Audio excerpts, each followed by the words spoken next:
মুর্শিদ বাবা কেবলা কাবা কই রইলা রে আমার রশিদ। বন্ধু তুই তো জানিস আমার তো বেশাদি হয়ে গেছে, 4-5টা বাচ্চা আসছে। তোর তো ওরা বেশাদি কোনো হবে না। তো আমার কাছে একটা সলিউশন আছে, তুই সলিউশন তো চাইস, বে করতে চাইস।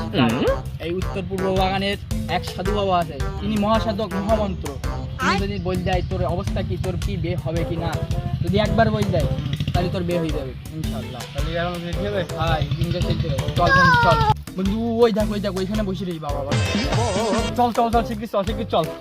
বাবা বাবা এখানে আছে 5 মিনিট পরে আসবেন আপনারা বাড়ি থেকে মাটি নিয়ে।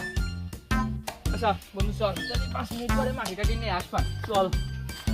A few moments later. তো মাটি আনলাম, মাটি তো পাইছি। হ্যাঁ বাবার কাছে নিয়ে যাই, দেখি বাবা ধানের তৈরি। চল দেখি কি বলে। বাবা বসো, মাটি এনেছো? নিয়ে আসছি। দাও। আচ্ছা বসো, আমি তোমার মনের কথা বুঝতে পারছি। বসো, তোমার বউ অন্য পাড়ার অন্য গ্রামের ছেলের সাথে পরকিয়া করে। তোমার বউ তোমাকে রাতে তোমার সাথে শুতে চায় না। তুমি খুবই কষ্ট পেয়ে আমার কাছে এসেছো। বসো, তোর যে 4টা-5টা ছেলেবেলা আছে ওটা তোর না, ওটা বাইরের গ্রামে 4 জন মিলে তোকে দিয়েছে। তোর দ্বারা কিছু হচ্ছে না বিধায় তোর বউ গিয়ে অন্যের কাছে শুয়েছে। এটাই বাস্তব।